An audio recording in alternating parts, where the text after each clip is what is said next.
Buenos días. Ánimo. Bueno,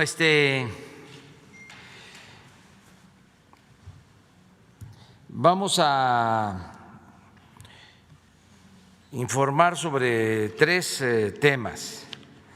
Primero, hacer un llamado a todos los mexicanos, mujeres y hombres, en especial a los capitalinos, a quienes vivimos en la Ciudad de México, para cuidarnos en estos días.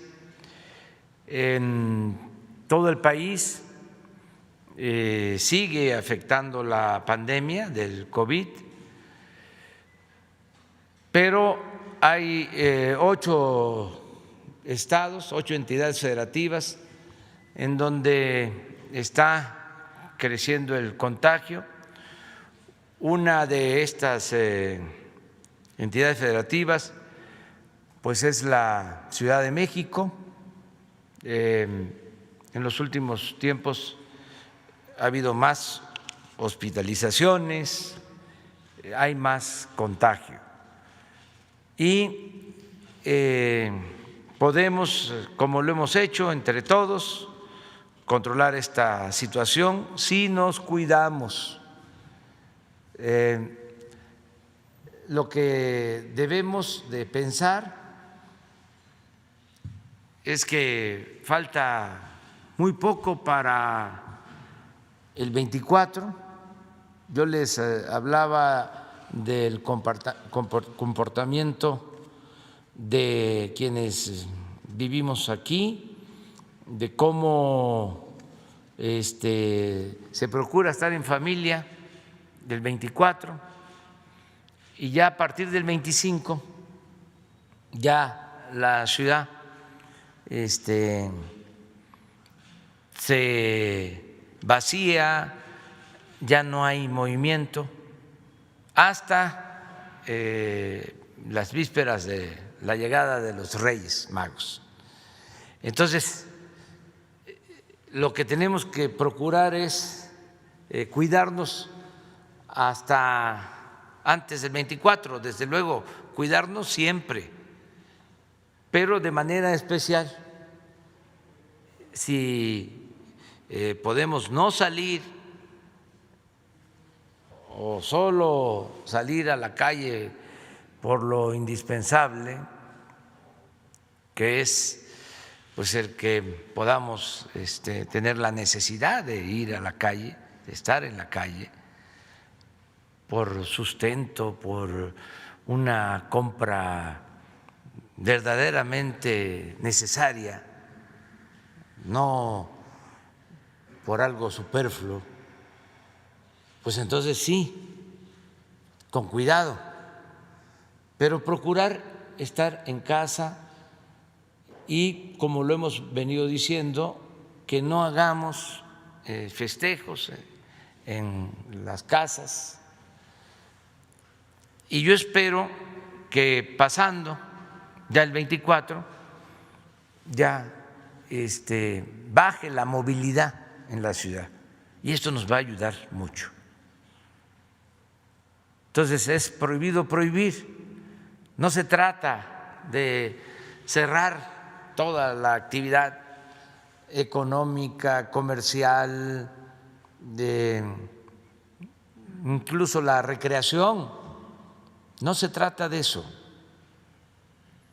Se trata de que nos cuidemos, como lo hemos venido haciendo.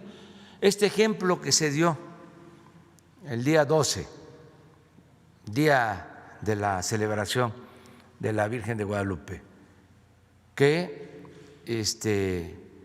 los feligreses, los peregrinos no asistieron porque fueron conscientes y hicieron caso de las recomendaciones de las autoridades y de la Iglesia Católica, de los dirigentes de la Iglesia Católica. Entonces, es lo mismo, podemos cuidarnos. También nosotros estamos haciendo lo que nos corresponde, estamos ampliando el número de camas, nos están ayudando de otros estados, porque les hablaba que solo en 8 estados tenemos incrementos, en la mayoría de los estados, aunque hay epidemia, no tenemos esta situación de aumento de contagios. Entonces, agradezco mucho a médicos, enfermeras de otros estados que están viniendo a la ciudad a ayudar, y vamos a tener ya más camas, no vamos a ser rebasados, pero no queremos que estén llenos los hospitales. Lo que queremos es que no nos enfermemos y, lo más importante, que cuidemos nuestras vidas, que no haya fallecidos. Entonces, es un llamado para que todos actuemos. Falta muy poco, por esto que hablaba del manejo de los tiempos, del comportamiento de la gente de la ciudad. Entonces, quería hacer mención a este tema. Lo segundo es agradecerle a los legisladores, en este caso a los integrantes del Congreso de la Unión, diputados y senadores de todos los partidos, porque se terminó ya el periodo ordinario de sesiones y se aprobaron reformas a la Constitución, se aprobaron leyes muy benéficas para el pueblo de México. Baste mencionar que se aprobó la ley para la administración de afores de la Seguridad Social, que va a significar que los trabajadores en el futuro, cuando se jubilen, reciban más de pensión. Esa modificación fue muy importante. Doy un dato: las comisiones que cobran las afores se reducen a la mitad. Cobraban 1 punto y ahora van a cobrar 0.5, por poner un ejemplo. Y esto significa ingresos para el trabajador, porque durante muchos años cobraron altas comisiones. Entonces, ya en la ley no queda a discreción, sino ya está establecida una fórmula en donde las comisiones se ajustan a lo que se cobra en países como Colombia, Chile y Estados Unidos. Se estandariza. Esto significa que el trabajador va a recibir más. Hay que agradecer, desde luego, lo que hizo el sector empresarial de aceptar voluntariamente incrementar sus cuotas para pensionados. Esto va a ayudar a que se reciba más cuando el trabajador se jubile. Otra reforma importante que se aprobó es la de la libertad del trabajador para utilizar su crédito del Infonavit de manera libre, que pueda utilizar el crédito para comprar un terreno y él hacer su casa, la trabajadora, el trabajador, que pueda comprar una casa usada,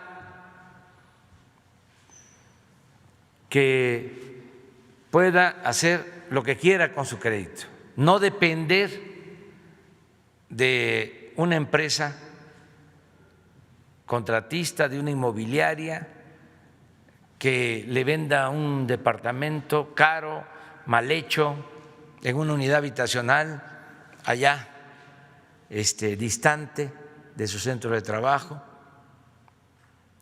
Entonces, agradezco mucho a los legisladores el que se hayan aplicado, diputados y senadores de todos los partidos, porque ya termina su periodo.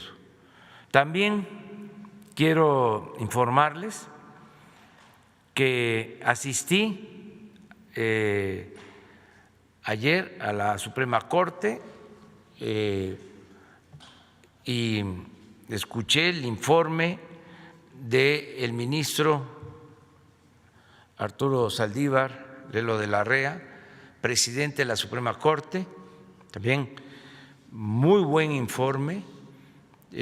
Hay un proceso de renovación en el Poder Judicial que va a dar frutos para que jueces, magistrados, ministros actúen con rectitud y se haga realidad la justicia, esto en beneficio del pueblo.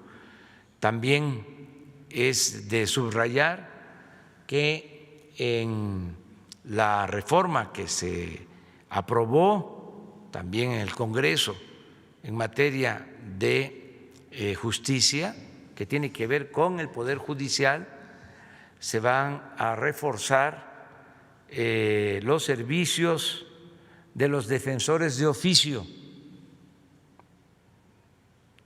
que van a poder ayudar mucho a la gente que no tiene para pagar abogados en todo el país y para que también el pueblo de México sepa que se puede acudir a la instancia federal.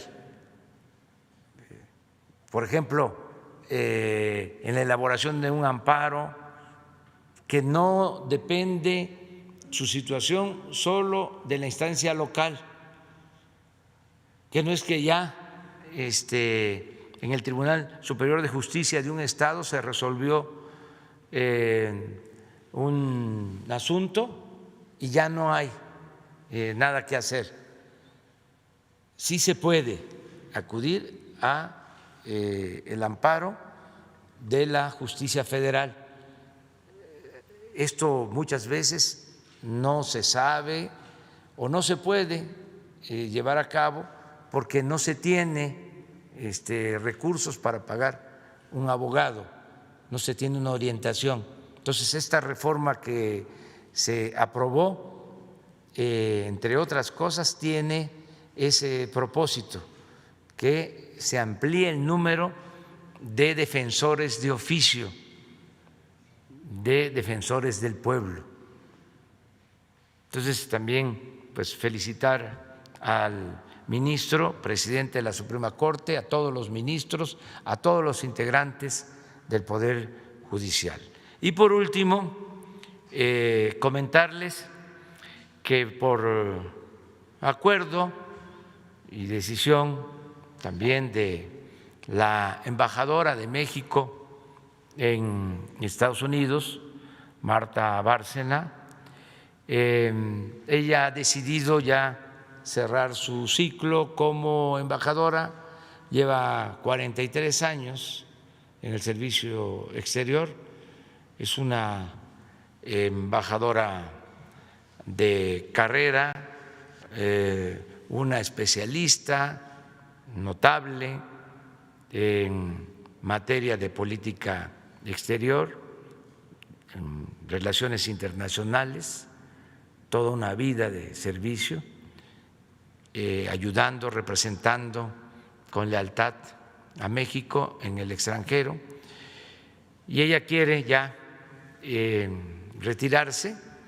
He dado instrucciones al secretario de Relaciones Exteriores, Marcelo Ebrard, para que se le considere a la embajadora Marta Bárcena como embajadora eminente.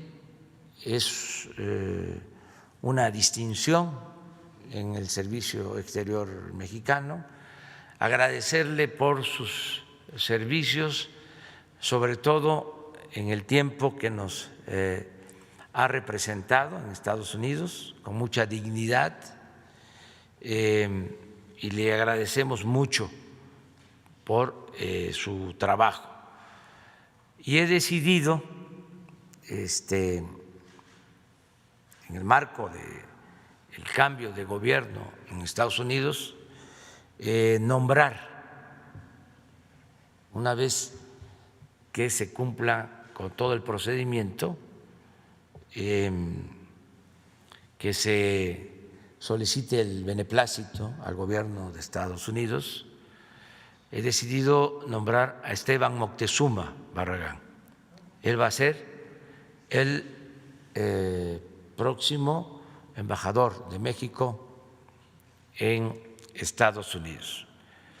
Vamos a solicitar el beneplácito al gobierno estadounidense, luego, de conformidad con la Constitución, voy a enviar el nombramiento al Senado de la República para que sea, si ellos así lo deciden, ratificado. Ese es el procedimiento. Vamos a esperar el trámite, lleva su tiempo, ese trámite de la obtención del beneplácito.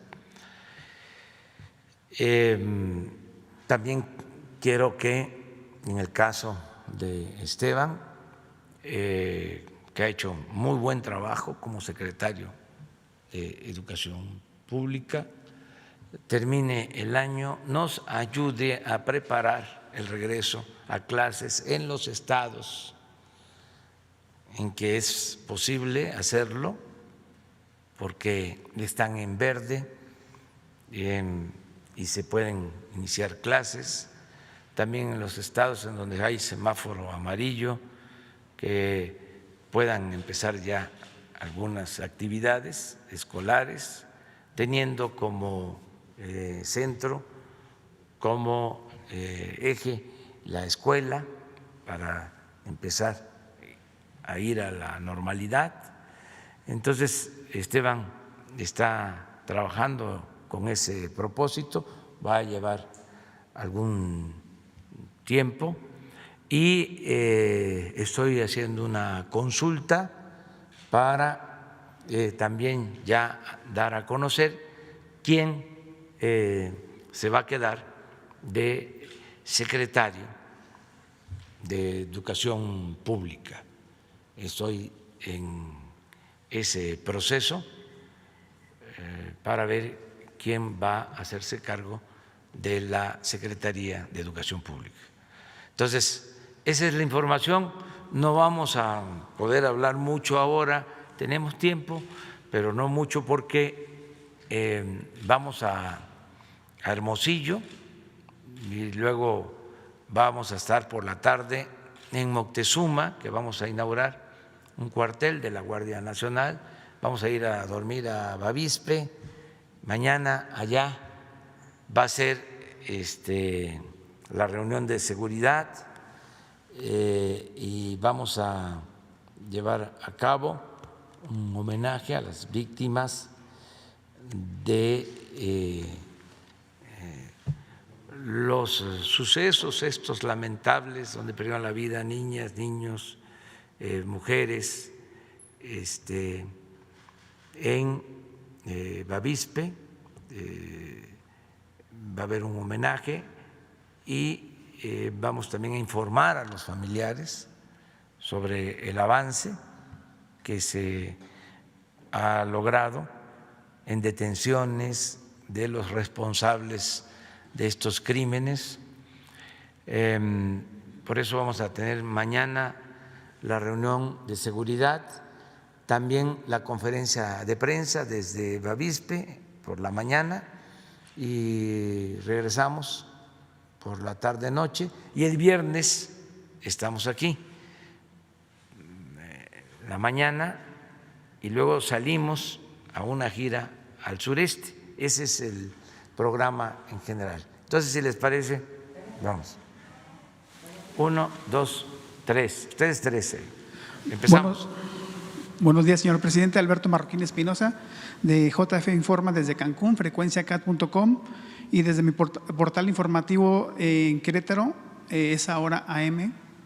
Presidente, con el nombramiento del gobernador de Quintana Roo, Carlos Joaquín, como dirigente de la Asociación de Gobernadores de Acción Nacional hace unas semanas, ¿estima usted que puede darse una mejor relación con los mandatarios panistas del país y por ende hacer esa sinergia en beneficio de toda la población a pesar de que se viene una época electoral? Como primera pregunta. Bueno, yo no sabía de este nombramiento, pero bueno, el gobernador de Quintana Roo es una gente seria, responsable, y tenemos muy buena relación. Eso es lo que puedo decir. Presidente, hablando de los dos Querétaros que existen, fíjese que ahora que anduvimos en Jalpan de Serra, allá en la Sierra Queretana, nos encontramos que el mercado público están a punto de desalojar a la gente del mercado público, a todos los locatarios, por un problema de deuda que adquirió el municipio cuando hizo un compromiso con el mercado de pagarlo y nunca lo pagó por años, ¿no?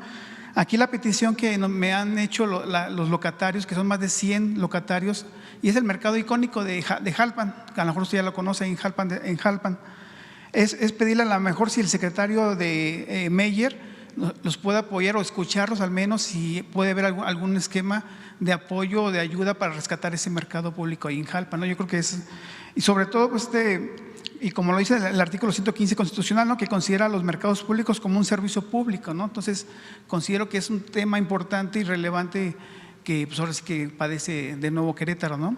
Sí, y otro, Jalpan, Querétaro. Sí, Jalpan.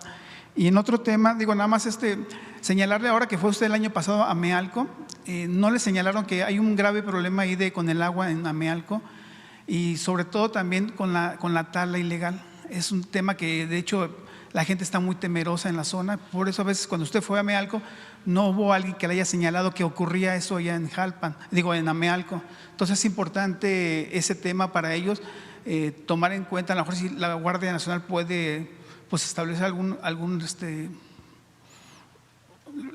alguna participación por esa zona, ¿no? Porque sí es grave, es lo que ocurre allá con el agua y con la tala de árboles allá en Guerrero.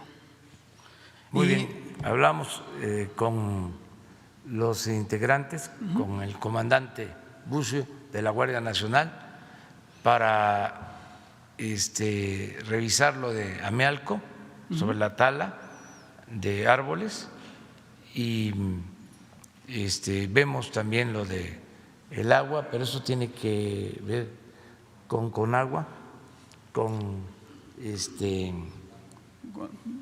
Blanca Jiménez, sí, y lo de Jalpan con Román Meyer, sí, también se lo vamos a encargar. Muchas gracias, señor presidente. Sí. Muy buenos días. Juan Hernández, del periódico Basta y del Grupo Cantón. Son dos denuncias, señor. Uno es contra un atentado contra la libertad de expresión y otro es un peligro para la democracia. Procedo a señalarle que en Quintana Roo, nuestro medio hermano, Quintana Roo hoy, es objeto de represión por el actual gobernador. Y me voy a permitir leer una carta rápida dirigida a usted y a la licenciada Olga Sánchez Cordero. Licenciado Andrés Manuel López Obrador, presidente de México. Licenciada Olga Sánchez Cordero, secretaria de Gobernación. Como ustedes saben, en la provincia las banquetas son muy angostas y es la tentación constante de los gobernadores a callar de un tajo las voces disidentes, intimidar a los periodistas, acosarlos con guerra sucia, exiliarlos a través de amenazas o asesinarlos. Nuestro diario, el Quintana Roo Hoy, es acosado constantemente y ayer, en un recurso extremo, el gobernador Carlos Joaquín ordenó una virulenta auditoría a través de la Secretaría de Finanzas y Planeación. Se entiende que como todos sus ataques no han podido obligarnos, tenemos alta conciencia de la defensa de la libertad de expresión y a ellos que sueñan empujarnos a un rancio servilismo, pero les advertimos que no nos doblegarán. El único pecado que hemos cometido es darle voz a los marginados, a los que han querido ser acallados, porque desde nuestras páginas se han denunciado los apoyos de Obradech a Carlos Joaquín, el involucramiento de su hermano Pedro Joaquín Codwell en la fraudulenta venta de agronitrogenados, los destrozos constantes que realiza la Fiscalía de Terrenos de alta plusvalía en zonas turísticas, como el de Acumal, en el que se despojó a un indígena maya, los fraudes que realiza el gobernador y sus allegados con la asignación de contratos en las carpas COVID, los graves niveles de delincuencia e inseguridad que tiene la entidad y la represión a balazos realizada contra feministas el 9 de noviembre, solo por citar algunos casos. Cada una de las notas publicadas está respaldada por un profundo trabajo de investigación, todas bien documentadas, tal como lo exige el rigor periodístico. Con ello han salido a la luz diversas corruptelas y se han frenado abusos. Es nuestra línea editorial y en ella seguiremos. Lo de la auditoría es lo de menos. No tenemos ningún problema de que se realice porque no tenemos nada que ocultar. La solventaremos en tiempo y forma. El que nada debe, nada teme. Pero más vale levantar la voz a tiempo para frenar cualquier afán autoritario. Solo pedimos que se respete la libertad de expresión. Por ello denunciamos ante ustedes este acto intimidatorio represivo, esta agresión disfrazada de acto administrativo que intenta callar nuestra voz. Su atento servidor, Rafael Santiago Campos, director del diario Quintana Roo Hoy. Es lo que queremos venir a denunciar hoy. Y otra, que es una advertencia, y estamos alertando precisamente de un peligro a la democracia. Y de una vez me continúo rápido. Dice, señor presidente, en el estado de Campeche se está fraguando un escandaloso fraude electoral que evidencia que la corrupción está presente y que las peores prácticas del neoliberalismo siguen presentes. Es un caso vergonzoso y por demás un detonante de violencia. Es un caso único en todo el país. La hija del gobernador de ese estado, de nombre Karina Vicente Aiza Nakashima, fue impuesta y sembrada, nada más y nada menos, como presidenta del Instituto Estatal Electoral de Campeche, por el entonces gobernador Alejandro Moreno Cárdenas, actualmente dirigente del PRI. Es así como la hija del ahora gobernador, Carlos Miguel Aiza González, es juez y parte, y por lo mismo tiene en sus manos la elección de gobernador del próximo año. Esto pone en grave riesgo a la democracia, al dejar en clara desventaja a los partidos de oposición, entre estos Morena, frente al PRI gobierno, que ha hecho toda suerte de trapacerías para robarse la elección del 2021. Señor presidente, sabemos de su respeto a las instituciones electorales y la independencia de estos órganos, pero también de su posición con respecto a la legalidad en un auténtico Estado de Derecho que usted ha estado fomentando y en defensa de la democracia, y por eso es muy importante que usted sepa lo que está ocurriendo. Por eso queremos preguntarle, ¿qué opina sobre estos dos casos? Y sobre todo, por el bien de los mexicanos, ¿qué se va a hacer? Le agradezco. Yo creo que en los dos casos los gobernadores van a escuchar la denuncia, no van a actuar con cerrazón, es decir, van a atender el planteamiento que aquí se ha hecho, porque como lo mencioné, eso es lo bueno de esta conferencia, la diversidad, la pluralidad.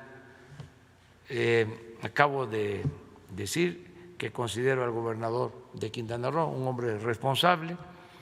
Entonces, lo mismo puedo decir del gobernador de Campeche. Vamos nosotros a ayudar, desde luego de manera voluntaria, no oficial, no oficiosa, sino con el propósito de la conciliación, para que se respete la libertad de expresión, que no haya persecución a ningún medio en el país, que haya plena garantía de la libertad que tenemos todos de manifestarnos, de expresarnos, y que no haya represalias, que no haya agresiones. Creo que en estos dos estados puede ser posible lograr la conciliación por las características de los gobernadores.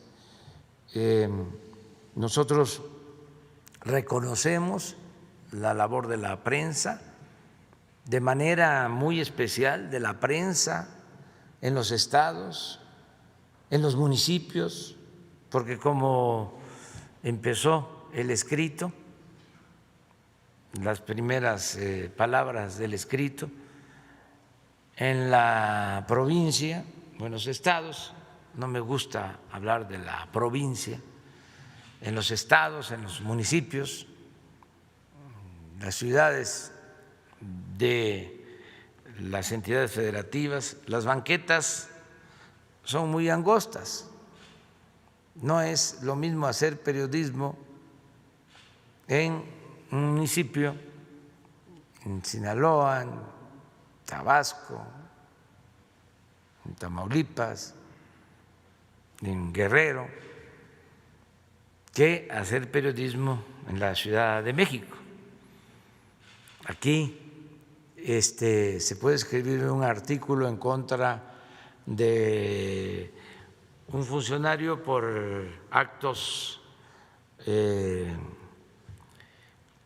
prepotencia y seguramente no lo va uno a ver ese día, no se lo va uno a topar ese día, ni al día siguiente, ni en una semana, pero allá sí, el mismo día se están viendo las caras.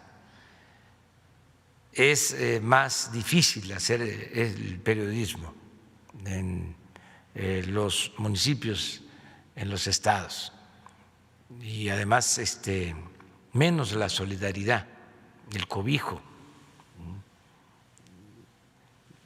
Entonces, yo tengo el compromiso desde hace mucho tiempo de defender a la prensa, la libertad de expresión, de manifestación de las ideas, y en los dos casos, si es necesario, aquí le vamos a pedir a Jesús que ayude, tanto en Quintana Roo como en Campeche. Sobre los asuntos electorales no queremos ahora meternos. Sí vamos a estar llamando a que la gente actúe con independencia.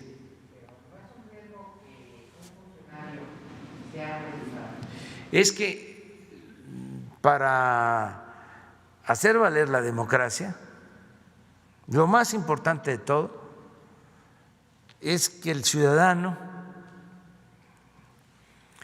actúe con independencia, con criterio, que sea un ciudadano de verdad, no un ciudadano imaginario, que no nos dejemos manipular, que no nos sometamos, que no se venda el voto, que no se permita que se trafique con la necesidad de la gente, que no se use dinero del presupuesto, ni municipal, ni estatal, ni federal, para favorecer a ningún partido, a ningún candidato. También que los grupos de poder económico no estén financiando campañas porque eso lo vamos a estar denunciando. Y mucho menos si hay financiamiento de organizaciones de la delincuencia organizada. Pero ¿quién es el que va a ayudar más? El ciudadano. En todo México la gente está muy consciente, muy despierta, muy avispada. Además se sabe todo. Ahora ya las cosas se saben antes de que sucedan. Sabemos todo. Entonces, si hay un candidato de un partido repartiendo despensa, así se sabe. Además, ¿cuántos teléfonos celulares, móviles, cuántos videos podemos tomar y denunciar y a las redes y también a la Fiscalía Electoral? Y tiene que actuar la Fiscalía Electoral. Y recordar que el fraude electoral, en cualquiera de sus expresiones, es delito grave. No hay derecho a fianza. Entonces, todo esto, nada de que es que ya están escogiendo a los que van a ser representantes de casilla, ya están escogiendo a los llamados auxiliares, ya tienen el control de los organismos electorales municipales, estatales, distritales. No, eso era antes. Puede ser que quede alguien ahí de estos mapaches electorales, delincuentes electorales. Pero ¿dónde se decide? En la casilla, ahí donde se va a votar, ahí ejercer ese derecho de manera libre y que el ciudadano cuide. Si por sorteo les corresponde, eso también es muy importante, ser funcionario en una casilla, hay que ir, hay que ayudar. Muchos de los problemas de México se originaron por la falta de democracia, por las imposiciones. Imagínense si un presidente municipal, un gobernador, un presidente de la República llega al cargo porque compró votos, porque recibió dinero de los grupos de poder económico o de la delincuencia organizada. ¿Qué va a hacer cuando llegue al cargo? Pues servirle a esos grupos. ¿Qué pasaba? Compraban los votos valiéndose de la pobreza de la gente, y cuando la gente iba al ayuntamiento, si se trataba de una presidencia municipal, a pedir algún apoyo, hasta los corrían, los humillaban. ¿Qué vienes a pedir? Si ya te di, si ya te dimos. Algo realmente indigno. Eso sucedía. Ya no los volvían a ver, ya no recibían a nadie, no les veían ni el pelo, porque era nada más utilizarlos para que el candidato se encaramara en el cargo y sacara provecho personal, se enriqueciera, robándose el presupuesto, que es dinero del pueblo. Entonces, nada de eso. Voto libre, secreto, que cada quien vote por lo que le dicte su conciencia. Pero eso en su momento vamos a estar hablando de este tema constantemente.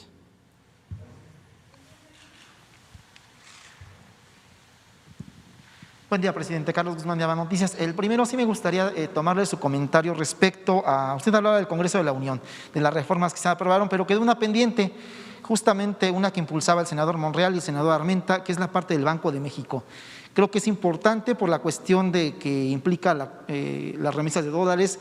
Va a ser récord en este año, como usted bien atinadamente lo ha dicho aquí en Palacio Nacional, las remesas de los paisanos que llegan a México, pero esta reforma pues no pasó, quedó ahí pendiente.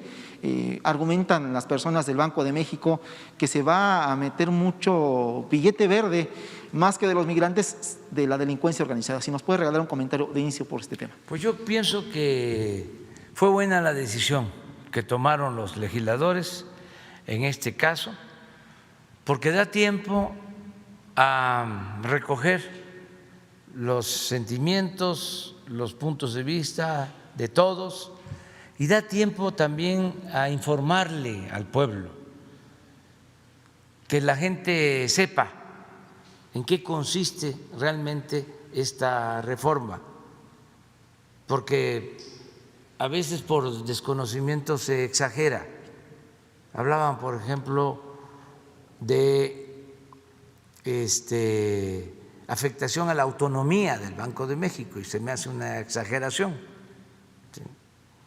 Pero que se explique en qué consiste.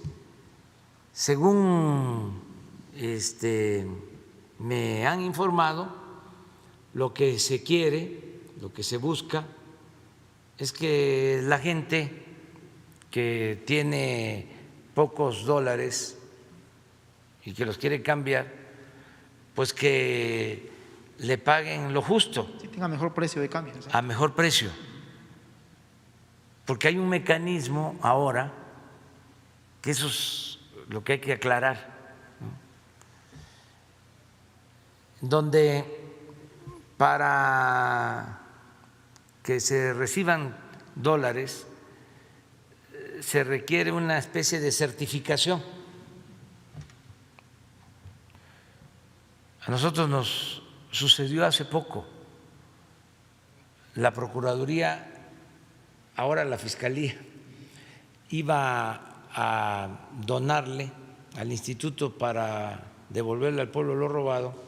No a donarle, a entregarle, porque todo lo que se obtiene por decomisos va al instituto. Y tenía lo que llaman numerarios, dólares, por 500 millones de pesos. Entonces, aparentemente iba a ser fácil que con esos 500 millones se compraran boletos y esos boletos se entregaran a los hospitales COVID. Lo que se hizo, pero con otro financiamiento. Entonces, esos dólares los tiene la Fiscalía en el Banco de Comercio. Y habló el fiscal o un representante del fiscal y el consejero jurídico con el gerente del Banco de Comercio para que se lograra tener ese dinero, y la respuesta fue que tenían que mandar ese dinero a Canadá. Y lo que me llamó mucho la atención es que se habló de que las pruebas que había que hacerle al dinero, entre las pruebas era cerciorarse que no tuvieran los dólares olor a muerto, así como se los estoy diciendo, o residuos de sangre o residuos de droga. Entonces, allá hacen esa clasificación, descuentan los que pueden tener esa situación y regresan el resto o aceptan el resto, lo que para ellos consideran válido. Desde luego se cobra una comisión. Entonces, tengo entendido que la iniciativa va orientada, no en todos los casos, pero para que ese procedimiento se pueda hacer en México y aquí mismo se haga el descuento, pero que no se castigue tanto Sí, el tipo de cambio. al migrante. Entonces, de ahí viene el argumento de que se puede utilizar para lavado de dinero, pero hay también formas, ¿no?, de evitarlo. De todas maneras, es muy bueno el que haya tiempo, el que se analice con mucha objetividad, sin dogmatismos, porque los financieros, con todo respeto, son muy dogmáticos. ¿Sí? Entonces, se metió en este tema hasta el Fondo Monetario Internacional y hubo mucho ruido. Entonces, que se analice y que se actúe en beneficio del pueblo, sin perjudicar a ninguna institución. Desde luego hay que respetar la autonomía del Banco de México, pero tampoco exagerar, pues. Y que actuemos también con independencia, porque es mucha la subordinación que se daba, pues, y que se sigue dando a organismos financieros internacionales, y de allá nos mandaban la política económica, y de allá nos mandaban las recetas que teníamos que aplicar, una dependencia total. Entonces, ¿qué no podemos decidir nosotros de acuerdo a lo que conviene al pueblo? Y también en el caso del Banco de México, que ayuden para que haya crecimiento y haya bienestar, porque se ajustan nada más a control de inflación. Es muy importante esa labor, sí, pero necesitamos desarrollo, necesitamos bienestar, que vean al pueblo, la economía de las familias, que no estén pensando nada más los directivos de esa institución en los financieros, y que no sean empleados de los machuchones de las finanzas, que sean representantes de México y sobre todo del pueblo de México. Pero fue muy buena la decisión, sí, la celebro, el que se hable más. Aquí ofrecemos este espacio para que la gente conozca más sobre la reforma, y hay que desmistificar, porque también los tecnócratas han querido que estos asuntos nada más los traten las élites, en el entendido de que la economía es asunto de los economistas, de los expertos. No, la economía, como la política, es asunto de todos. Si aquí se explica de manera sencilla o en los foros, la gente va a saber. Además, son procesos pedagógicos muy importantes, que se analicen los pros, los contra, que se escuche a todos y que prevalezca la razón, no los dogmas. Nada de que no se puede tocar al intocable. Sobre esto no hay que hablar, no hay que meterse. No testarees esto, porque puede generarse una catástrofe. No, que va a haber inestabilidad financiera. No, los que manejan los mercados son muy inteligentes, saben muy bien. Si realmente hay una reforma dañina a intereses económicos, financieros, hay reacción de inmediato. Pero si es una situación de regulación, no pasa nada. Es un poco lo que decían cuando tomamos la decisión por mandato del pueblo de cancelar lo del aeropuerto. Decían, no, va a ser tremendo, se va a caer la bolsa, va a haber inflación, Que se iban a ir los inversionistas. devaluación del peso. No pasa nada. Lo mismo, ese dogma, ¿no?, de los del Banco de México, de los que están ahora y de sus maestros, de que si aumentaban el salario, en automático Inflación. iba a haber inflación. Pues acabaron con el salario para que no hubiera inflación. Todavía estoy esperando que ofrezcan disculpa o que me expliquen sobre ese tema, todo el daño que causaron, cómo es que el salario en México, a pesar de los últimos aumentos, el salario mínimo es de los más bajos del mundo. ¿Cómo lo van a explicar? O sea, es esto, ¿no? O sea, ¿van a atender la economía popular o van a estar nada más sirviéndole a los machuchones de las finanzas de México y del mundo? Eso es un poco la explicación que puedo dar. La segunda tiene que ver con el tema de las vacunas COVID. Ayer en la tarde, gobernadores de la Alianza Federalista, el día de hoy se van a reunir sus secretarios de salud para supuestamente intentar comprar la vacuna contra COVID para sus estados, argumentando que la federación está, pues dicho en palabras llanas, está acaparando para algunos estados nada más la vacuna COVID.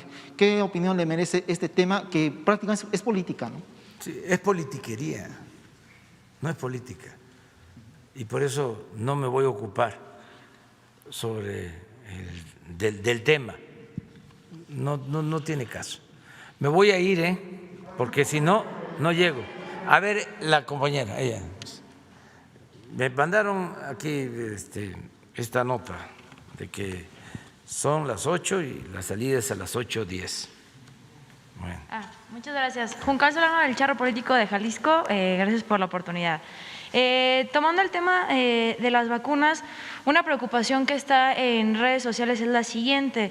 El gobierno federal planea utilizar únicamente, se estableció que el gobierno federal, planea utilizar el ejército y la paraestatal Viarmex para la distribución de vacunas.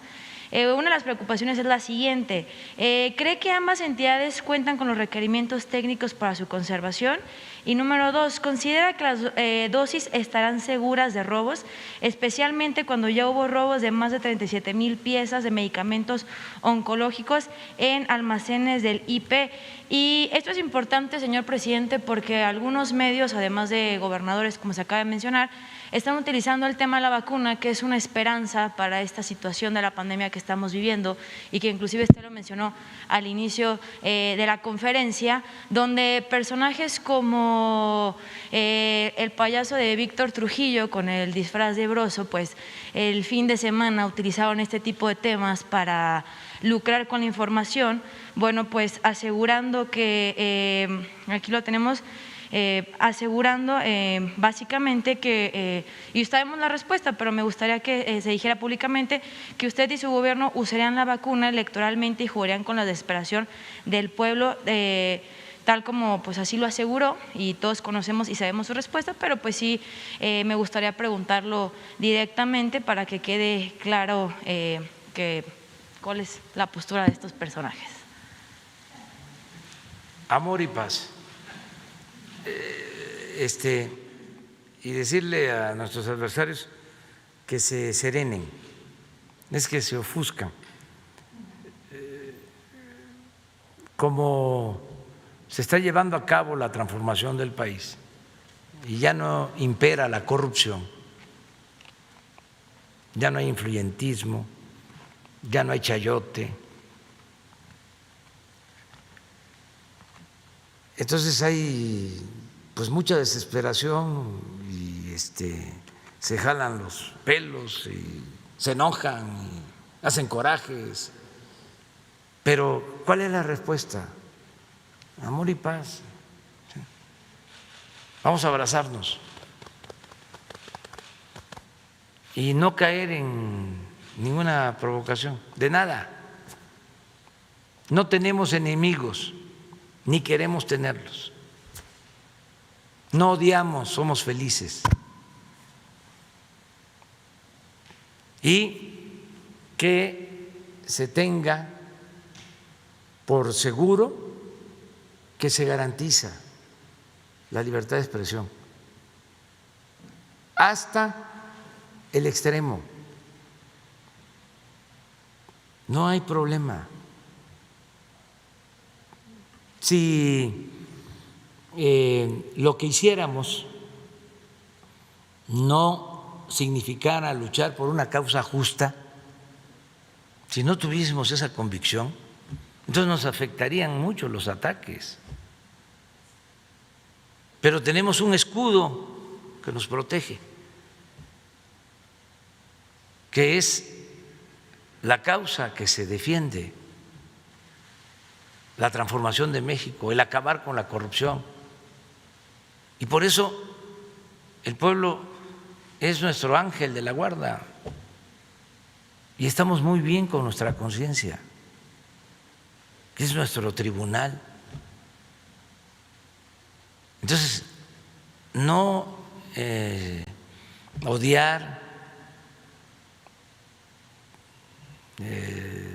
no maldecir a nadie,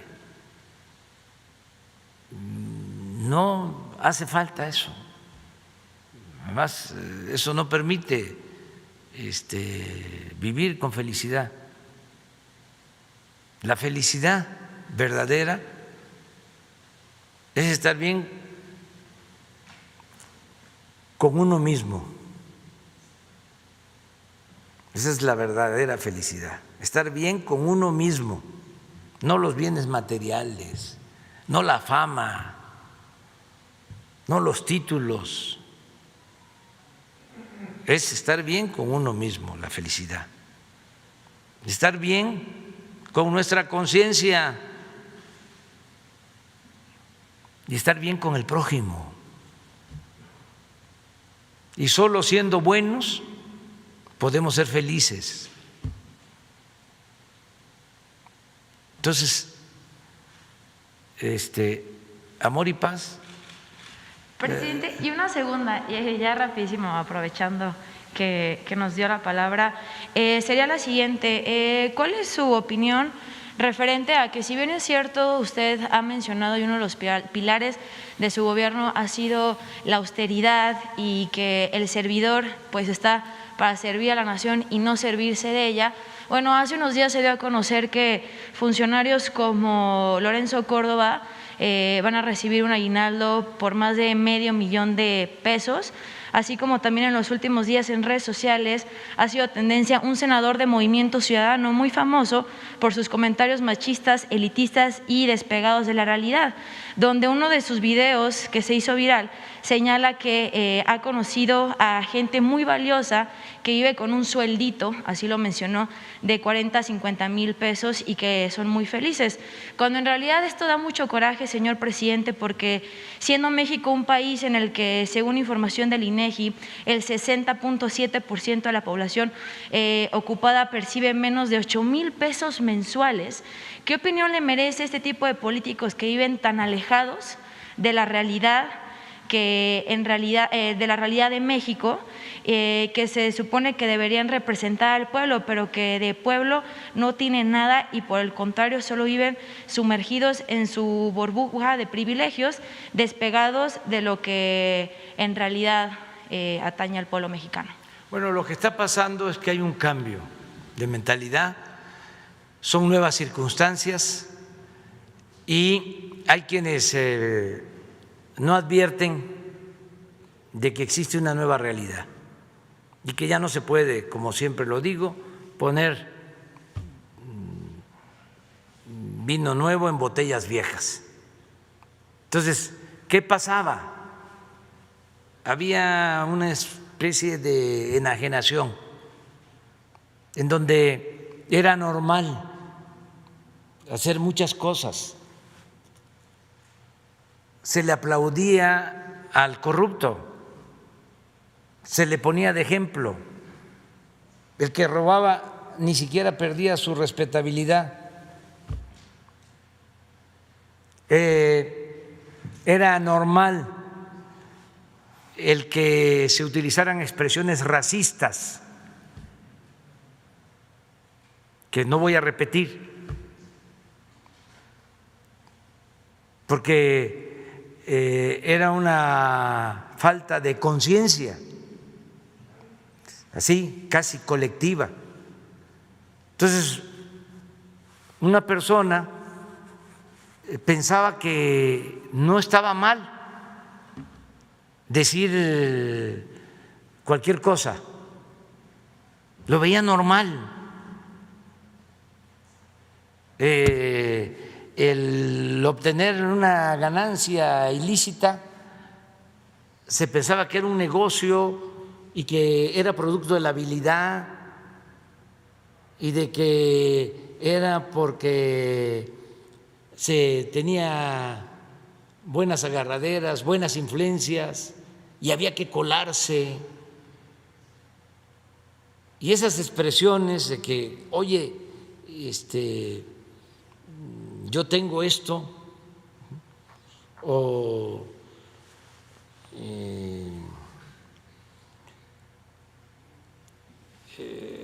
pobre gente que no tiene, o cosas de ese tipo, no son expresiones, vamos a decir, de mala fe. Era una mentalidad que prevalecía. Lo veían y lo siguen viendo en algunos casos normal. Es como el caso del rey, que llegaron a manifestarse al palacio y escuchaba las voces y le pidió a sus vasallos que le dijeran por qué esa multitud y por qué gritaban, qué querían. Y uno de los vasallos le dice: Señor, Majestad, es que dicen que tienen hambre. Y el rey contesta: ¿y qué es eso?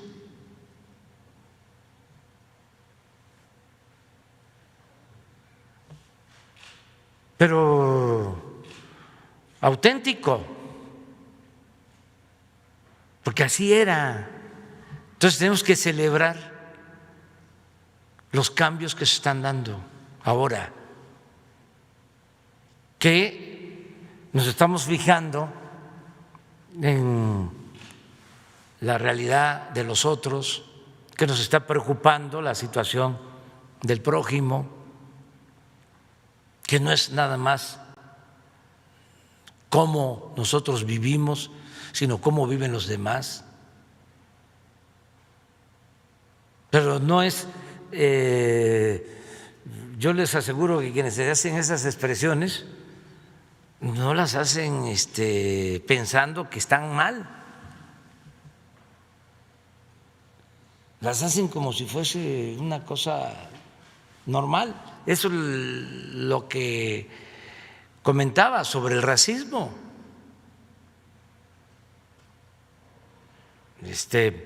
Y de gente académica. Una vez transmitieron unas grabaciones, bueno, Fresco, disculpa, pero lo voy a decir porque si no, no nos entendemos. Transmitieron una conversación telefónica del actual director del INE, Lorenzo Córdoba, que yo no me atrevo pues aquí a ponerlas, hablando, ¿sí?, de manera racista en contra de personas de pueblos originarios. Pero, y estamos hablando de un doctor en Derecho, una eminencia, ¿sí?, académica. Por eso no hay que confundir la educación con la cultura. La cultura es muchísimo más, pero mucho más que la educación. Ahí terminamos. El viernes.